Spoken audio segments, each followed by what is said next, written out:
Dear participant to this important meeting, I'm really sorry for not being able to join you for this important event that the Africa-Europe Forum project is organizing at this very, very important moment of the progress of activities that have been done so far.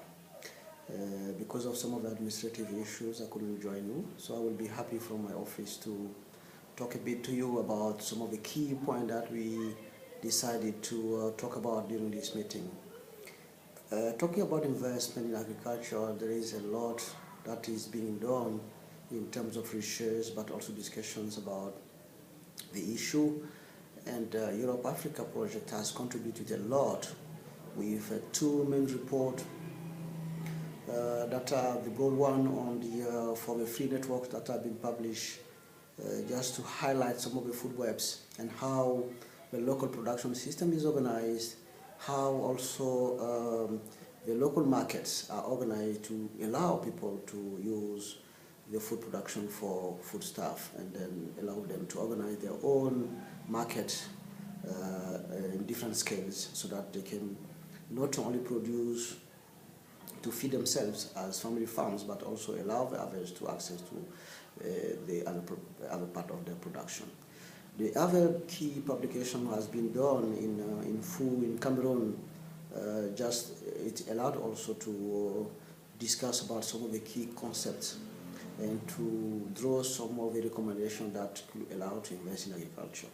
Broadly, to say that investment issues is relatively very a key point that we need to discuss today because of many reasons. If you look at different initiatives that at international level, with bilateral and multilateral cooperations, the step that people are taking is very threatening for the family farms, mainly in Africa. Smallholders are today under threat because of many reasons. It seems that initiatives like a New Alliance and the AGRA, Alliance for Green Revolution in Africa, but also the GROW initiatives, even the GAPS process that is led by the World Bank, there are some critical points that are just opening the food production to corporations. The private sector is becoming a key player in the whole process of just investing in agriculture. That is threatening in the sense that it's just pushing back smallholders to be used as just agricultural workers instead of being owners of the land, owners of water that is used for production and all these other kind of things.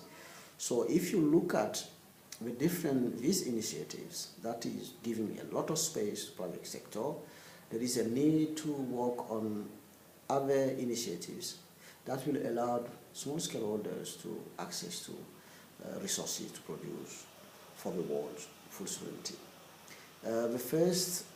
One of the key things that we did in 2012 is to engage in the report that the CFS has been recommending on investment in agriculture, mainly on smallholders.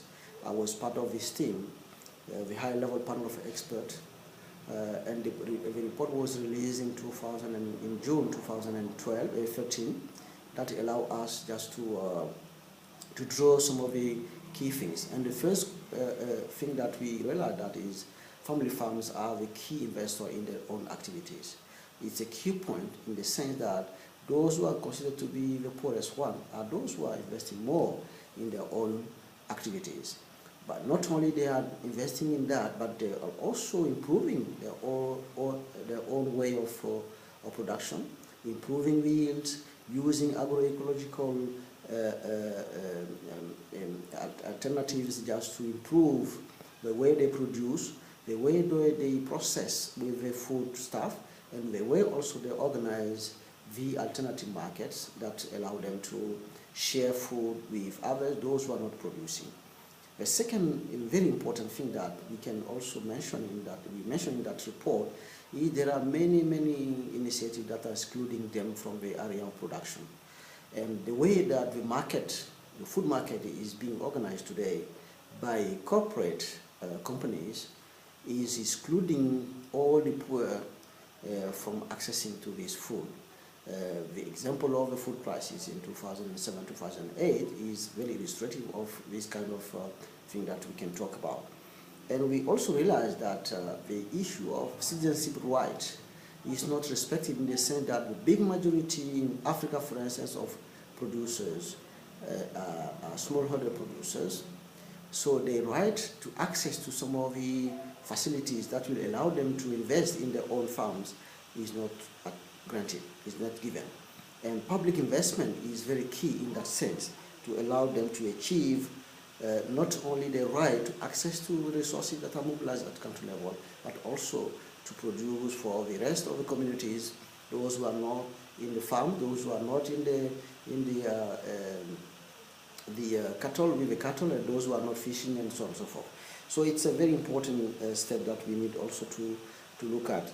The other issue is that the access to different natural assets at national level is very problematic. How to access to land, how to access to different water resources, how to access to input when it's needed, and so on and so forth are very critical today. And accessing to these are so important that most of the investment that are being doing, that corporates are doing, is about chemical fertilizers in the countries. So there is a need to rethink about the way people access today to natural resources for their own production. There are other key issues that we raise in that report.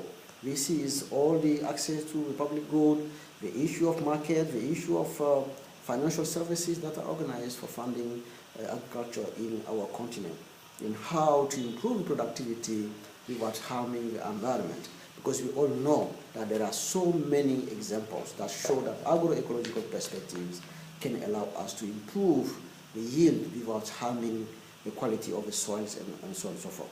And the other issues that are non-agricultural activities that are also implemented sometimes in the family farms need to be improved. So the governance of agriculture and rural development is key in organizing the best way of investing in agriculture, but also improving the way people are doing. So we try to recommend some of the key things at that sense, to allow public investment first to be the key thing that we need to rely on. So in all countries, in Africa, for instance, there was a commitment at Maputo to invest at least 10% of the budget, national budget, to support agriculture in the countries. Most of the countries didn't reach that one. But the controversial thing is that in some countries, there were more than 10% in the past. They were investing in agriculture, but with these Maputo initiatives, so they just dropped to less than somewhere 14 or 13 or 14 like Burkina Faso. Now they dropped 16 or 17 in Burkina Faso, they dropped to 13. And being now one of the first countries that actually are reaching this level of 10%. So we need to assess all this, and this is what Gopa has been doing, trying to assess the way that countries are investing and where these investments are going. So we realize that it's not going directly to the family farms, it's going to support agro-dealers mainly, and also to support some of the investment in terms of water management system that are not profiting, farmers are not profiting from. So it's a very, very important step that we need to tackle. Not only improve the investment, public investment in agriculture at different level, and secondly, listening to farmers so that they have today well-organized movements in different continents, in different countries, so that these organizations, farmers' organizations, can be the best way for channeling resources to support the members in the countries. The other point that we try to raise is that the issue of market.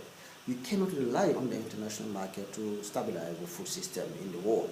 So we need to organize ourselves in a way that local markets will be the first step of improving infrastructure, but also the way people are organized at that level. And then it's only after that that we talk about the regional and the national and regional markets that also needs to be to have access to the extra production of resources, in improving, after improving the production, so they can access to that and then put it on the national or regional level. And then after that, we have the international market. But so, okay, some of the food stuff can be can be commercialized.